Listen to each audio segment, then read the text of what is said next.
A paz do Senhor Jesus Cristo seja com todos os meus queridos irmãos e irmãs. É um prazer poder compartilhar um pouco da palavra de Deus com vocês. E o breve estudo que eu quero compartilhar hoje tem por título O Pecado e os Atos Pecaminosos. Esse breve estudo está inserido na teologia sistemática, mais especificamente na doutrina do pecado, ou a martiologia, como tecnicamente se chama, né? Vem do grego amartia, pecado, e logos, estudo. E o objetivo desse estudo da martiologia é estudar a origem, as consequências, a consumação e ação do pecado na vida do ser humano. Muitas pessoas têm muita curiosidade acerca do pecado. Por quê? Porque elas temem por sua salvação por causa dos erros, dos pecados que tenham cometido, e por isso a sua comunhão, o seu relacionamento com Deus fica perturbado, fica destruído, e isso tira a paz, tira a segurança de seus corações. Quando nós lemos textos tais como: se confessarmos os nossos pecados, Ele é fiel e justo para nos perdoar os pecados e nos purificar de toda injustiça. Ou ainda: meus filhinhos, estas coisas vos escrevo para que não pequeis. E se alguém pecar, temos um advogado junto ao Pai, Jesus Cristo, o justo. Ou ainda outro: qualquer que permanece nele não peca. Qualquer que peca não o viu nem o conheceu. E ainda, qualquer que é nascido de Deus não comete pecado, porque a sua semente permanece nele e não pode pecar, porque é nascido de Deus. E ainda mais um, lá em Hebreus 10, 26 e 27, porque se pecarmos voluntariamente, depois de termos recebido o conhecimento da verdade, não resta mais sacrifícios pelo pecado, mas uma expectação horrível de juízo, ardor de fogo, que há de devorar os adversários. Então, muitas vezes, ao ler um que diz que nós, se pecarmos, vamos poder ter o perdão, outro que diz que nós, se somos nascidos de novo, não pecamos, ou se pecarmos conscientemente, não resta mais expiação pelo pecado. Isso muitas vezes causa confusão, causa dúvida nos corações, e muitas vezes o medo de perder a salvação vem no coração das pessoas. Em primeiro lugar, vamos deixar claro que não existe nada de tais como um anjo lá no céu com o livro da vida, escrevendo ou apagando o nome das pessoas à medida que elas erram e confessam, ou então quando peca de novo apaga. Não existe isso, né? Nós poderíamos estudar um pouco mais profundamente essa questão, mas fique tranquilo quanto a isso. Deus sabe como lidar com essa situação. Mas às vezes nós nos perguntamos: por que uma pessoa que aceitou a Jesus como seu salvador pessoal, já recebeu o perdão dos seus pecados, por que ela volta a cometer os mesmos erros novamente? Então, é isso que nós queremos conversar com vocês nesse estudo. E eu convido os irmãos a abrirem as suas Bíblias na carta do apóstolo Paulo aos Romanos. Começaremos a leitura no capítulo 6, versículo 6, mas vamos ver vários outros textos, principal agora no começo, capítulo 6 e 7, mas depois também vamos ver algumas outras expressões de outras partes, tá bom? Então, capítulo 6, versículo 6 de Romanos diz assim: sabendo isso, que o nosso velho homem foi com ele crucificado, para que o corpo do pecado seja desfeito, para que não sirvamos mais ao pecado. Versículo 11. Até o 14 agora. Assim também vós considerai-vos certamente mortos para o pecado, mas vivos para Deus em Cristo Jesus, o nosso Senhor. Não reine, portanto, o pecado em vosso corpo mortal, para lhe obedecer-lhes em suas concupiscências. Nem tampouco apresenteis os vossos membros ao pecado por instrumento de iniquidade, mas apresentai-vos a Deus como vivos dentre os mortos, e os vossos membros a Deus como instrumentos de justiça. Porque o pecado não terá domínio sobre vós, pois não estáis debaixo da lei, mas debaixo da graça.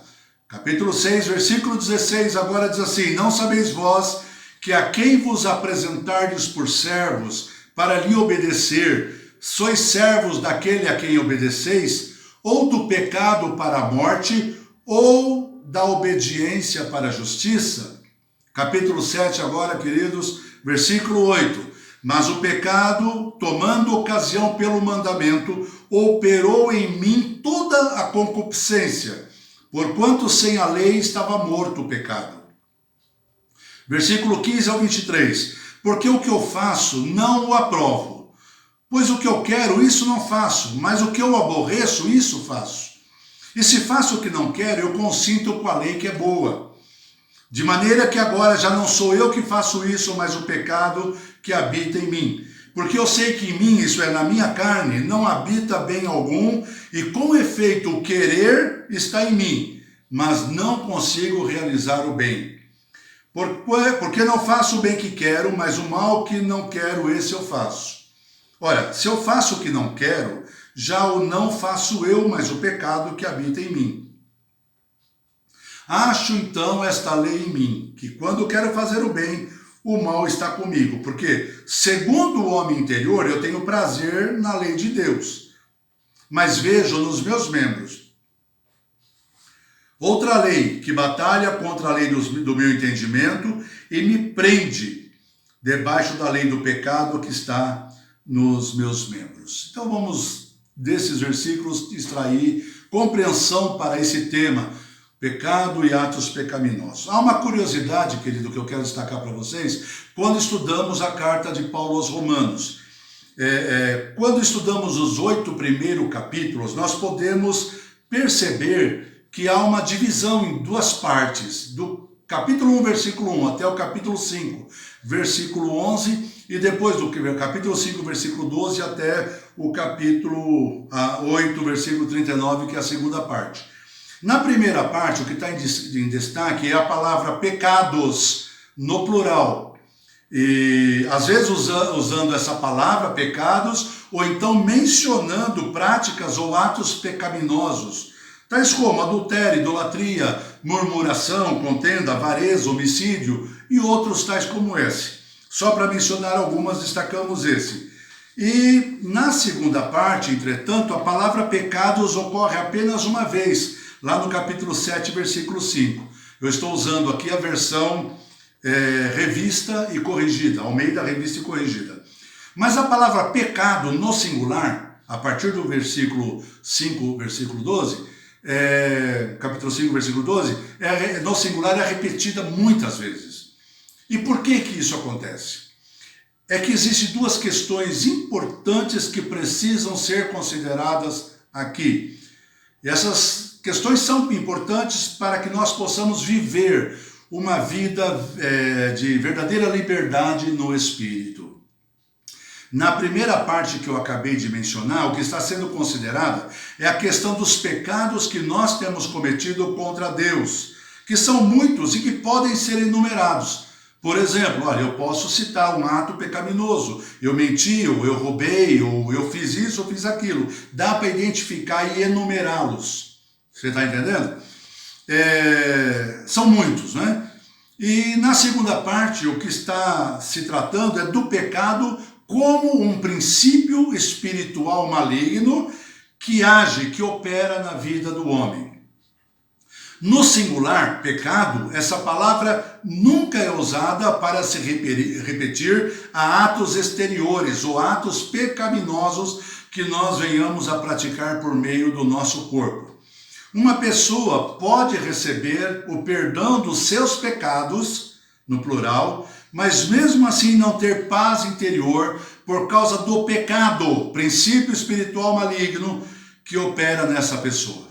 Nós podemos perceber, amados, esse conflito muito claramente na vida do apóstolo Paulo, aqui mesmo na carta aos Romanos, no capítulo 7. Nós vamos rever os versículos aqui. Veja como ele explica isso a partir do versículo 17 até o 24. De maneira que agora já não sou eu que faço isso, mas o pecado que habita em mim.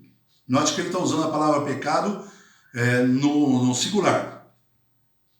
Porque eu sei que em mim, na minha carne, não habita bem algum. E com efeito, o querer está em mim, mas não consigo realizar o bem. Porque eu não faço o bem que quero, mas o mal que não quero, esse faço. Ora, se eu faço o que não quero, já o não faço eu, mas o pecado que habita em mim. Então acho esta lei em mim, que quando quero fazer o bem, o mal está comigo. Porque segundo o homem interior, ou seja, o meu desejo, eu tenho prazer na lei de Deus. Mas eu vejo nos meus membros, disse Paulo, outra lei, que batalha contra a lei do meu entendimento. E me prende debaixo da lei do pecado, que está nos meus membros. E parece que num ato de desespero espiritual, ele grita, miserável homem que sou, quem me livrará do corpo desta morte? O que Paulo estava descobrindo aqui, ele descobriu que só o perdão dos pecados não foi suficiente para impedi-lo de continuar pecando. E essa experiência, na verdade, é vivida por cada um de nós. Cada cristão no mundo passa ou já passou por isso, e muitos acabam desanimando, desistindo da jornada cristã, da caminhada espiritual, porque se sentem derrotados, impotentes, fracos. Porque mesmo não querendo pecar, eles não conseguem resistir e acabam pecando de novo. Quantas vezes nós já vimos isso acontecer, não é verdade? Pessoas que já aceitaram a Jesus e foram perdoadas, mas volta e meia acabam voltando e cometendo o mesmo erro novamente. Quando alguém recebe a salvação e a luz do Evangelho brilha no seu coração, ele compreende, por meio da ação do Espírito Santo, que ele cometeu muitos pecados contra Deus. O Espírito Santo o convence do pecado, mas o convence do pecado como princípio espiritual, mas o convence também dos atos errados que ele cometeu. Então ele clama pelo perdão de Deus, ele vai buscar, a pessoa que tem um entendimento que pecou contra Deus, vai buscar o perdão dos seus pecados. Mas após receber o perdão dos seus pecados, ele faz uma nova descoberta. Ou seja, ele faz a descoberta do pecado como princípio espiritual maligno.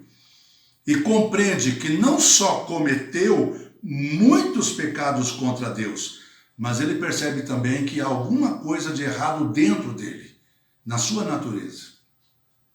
Ele descobre então que ele tem a natureza de um pecador e percebe dentro de si uma inclinação para o pecado, uma espécie de poder que opera dentro dele que o leva a praticar atos pecaminosos.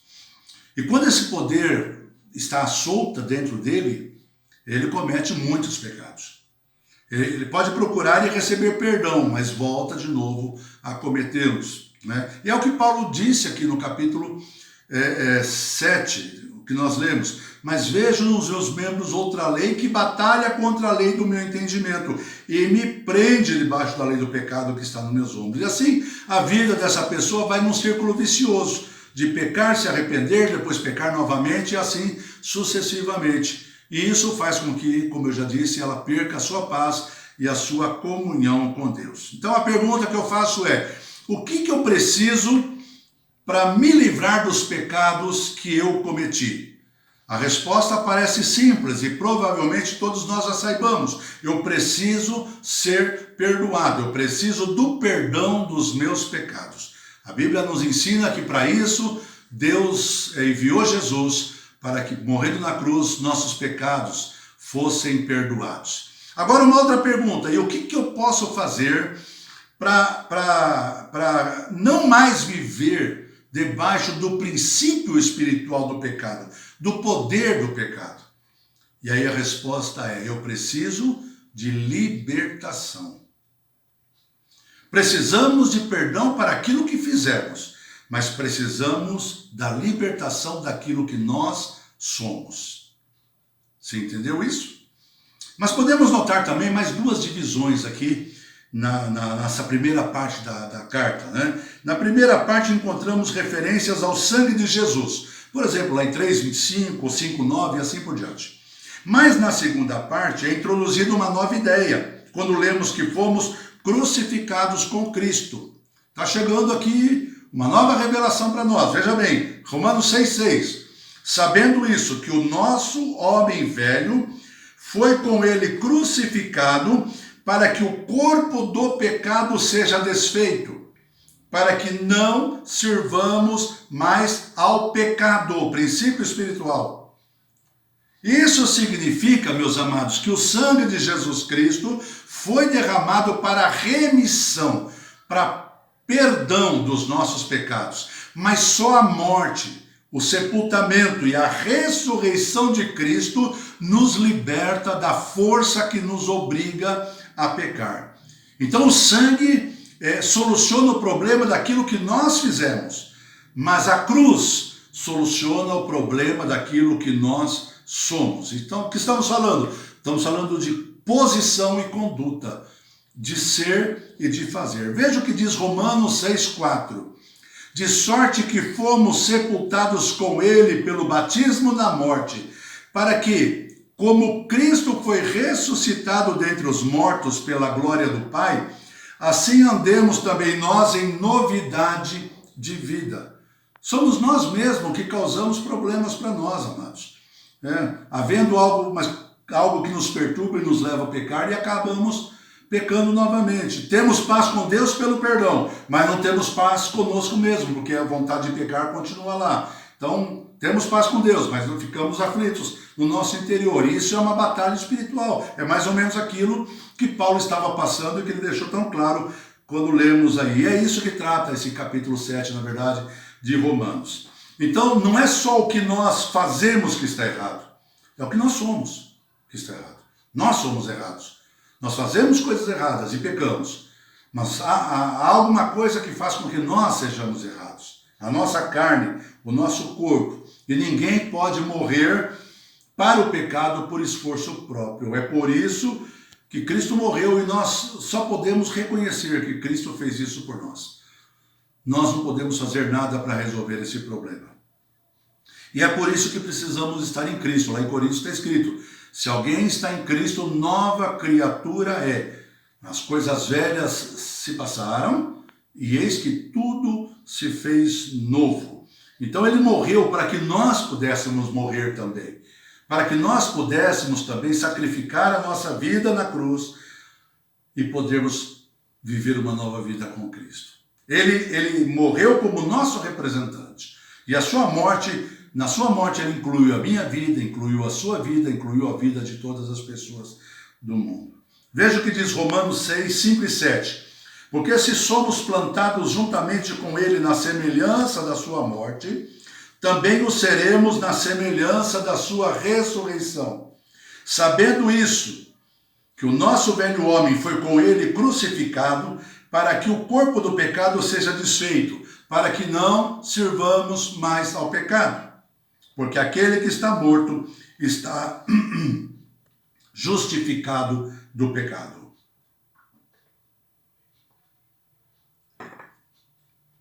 E é por isso, amados, que somente a conversão, isso é a mudança de atitude, a mudança de direção na vida, parar de fazer aquilo que fazemos, o que fazíamos, e começar a fazer coisas novas, não é suficiente. É necessário uma coisa chamada regeneração, ou então novo nascimento. A regeneração, a doutrina da regeneração, está também dentro da doutrina da salvação. Quando nós estudamos sobre salvação, nós aprendemos que para sermos realmente salvos, nós precisamos do perdão, precisamos da conversão, precisamos do arrependimento, mas precisamos também do novo nascimento. E nem todas as pessoas que aceitaram a Jesus nasceram de novo. Nem todas as pessoas que aceitaram Jesus estão em comunhão íntima com Deus. Muitas delas vivem esse dilema de crerem na verdade, quererem fazer a coisa certa, mas não conseguirem evitar de praticar o pecado. Amados, eu gostaria muito de orientar vocês que meditem com mais tempo nos capítulos 5 a 8 de Romanos, são 4 capítulos apenas, mas leia, repense dentro dessa perspectiva daquilo que nós lemos. E vamos compreender uma coisa, amados. Eu estou encerrando agora, mas vamos compreender uma coisa, que mesmo nós tendo nascido de novo, o velho homem não morreu. Por isso que todos os dias nós temos que crucificá-lo. Jesus disse que nós temos que tomar a nossa cruz diariamente. O que significa isso? É que ir lá para a cruz novamente. Então, por quê? Porque o velho homem, ele continua, o meu temperamento, as minhas ideias, as minhas coisas que estão dentro de mim, às vezes podem me levar a cometer algum pecado. Então é aqui que se aplica aqueles primeiros versículos que eu disse no início. Se confessarmos os nossos pecados, Ele é fiel e justo para nos perdoar os pecados. Né? Se pecarmos, temos um advogado diante de Deus, Jesus Cristo justo. Então aqui se aplica, que são aqueles pecados que às vezes surgem em decorrência da vida que levamos, e às vezes no momento de nervoso, de tristeza ou de raiva nós cometemos algum erro. Né? E aquele outro versículo que diz que não resta mais expiação para os que pecam conscientemente. É quando a pessoa acaba abrindo mão da nova vida com Cristo e retorna. Ele diz, olha, eu quero voltar a viver o que eu vivia antes. Eu quero voltar a ser aquilo que eu era antes. Aí essa pessoa se coloca de novo sob o jugo do pecado. Lembra quando eu li aqui que nós servimos a quem nós obedecemos? Se obedecemos ao pecado, nós servimos ao pecado. Se obedecemos a Jesus, a palavra de Deus, nós servimos a Jesus, servimos a Deus. Então, vamos procurar nos identificarmos com Cristo na cruz do Calvário. Se você cometeu algum pecado, vai lá aos pés de Cristo, se arrependa, mude de atitude, peça perdão, comece a viver uma nova vida com Cristo. Se você ainda não entregou seu coração a Jesus, faça isso agora. Não existe outro caminho para chegar a Deus. Não existe outra possibilidade de irmos para o céu, a não ser por meio de Jesus Cristo como nosso Salvador. E se você já entregou seu coração a Jesus, mas eventualmente você percebe que ainda tem uma certa tendência ao pecado, arrependa-se deles, peça perdão e peça para o Espírito Santo de Deus te ajudar, te fortalecer e dar graça à tua vida. Vamos reconhecer que morremos com Jesus na cruz. E vamos ver o nosso velho homem morrer com ele e com ele o pecado também. Que Deus te abençoe, que Deus te fortaleça na tua vida espiritual, que você possa estar experimentando esta novidade de vida que o novo nascimento nos traz. E se alguém, repito eu, não nasceu de novo ainda, é só buscar a Deus e pedir para que Ele te salve, te transforme e faça de você uma nova criatura em Cristo Jesus. Que Deus te abençoe, espero que esse vídeo, esta mensagem venha confortar o teu coração e trazer entendimento para que dúvidas sejam sanadas. Não é? Eu vou disponibilizar esse vídeo para os pastores em geral, para que se alguém quiser, poderá então replicá-lo na sua rede social, através das mídias, ou em qualquer outra forma que queira aproveitar. E que Deus abençoe você em nome de Jesus. Quero terminar orando para que o Espírito Santo de Deus, que é quem nos ensina todas as coisas, possa nos ajudar a abrir o entendimento e avançarmos mais ainda naquilo que precisamos entender a esse respeito. Pai eterno, nós somos imensamente gratos a Ti pela palavra preciosa que o Senhor nos concede. Que o Teu Santo Espírito, que é ensinador, possa nos fazer entender melhor a Tua palavra. E entendendo a Tua palavra, compreendermos também qual é a Tua vontade a nosso respeito. Que possamos viver aquilo que o Senhor planejou para nós. Não uma vida de angústia, de sofrimento, de medo, Deus, tendo medo do inferno, tendo medo da morte, mas sabendo que a morte de Cristo na cruz veio nos trazer não só o perdão, mas também, quando nós também morremos com Cristo ali, também nos trouxe vida eterna, porque nós nascemos de novo e o pecado não tem mais domínio sobre nós. Andamos agora debaixo do Espírito, debaixo da lei do Espírito, e o pecado não tem mais poder, por isso não haverá mais acusação diante de nós. Assim aprendemos na sua palavra, nenhuma acusação há para os que andam segundo o Espírito e não segundo a carne. Ó Deus, ajuda todos aqueles que vierem a assistir esse vídeo, que seja uma palavra edificante para os seus corações, e que seus lares, suas famílias e a sua igreja sejam edificados em nome de Jesus. Obrigado por tudo, nós agradecemos através do nome santo do nosso Salvador. Amém, Jesus. Deus te abençoe, obrigado pela sua atenção, que esta palavra possa realmente fazer a diferença na sua vida. Até uma outra oportunidade que Deus haverá de preparar para nós. Paz ao Senhor. Amém, Jesus. E agora que você foi abençoado por esse vídeo, não se esqueça de deixar o seu like, se inscrever no nosso canal, ativar o sininho de notificação e nos seguir nas nossas redes sociais. Nós estamos produzindo muito conteúdo para você ser extremamente abençoado. Tchau!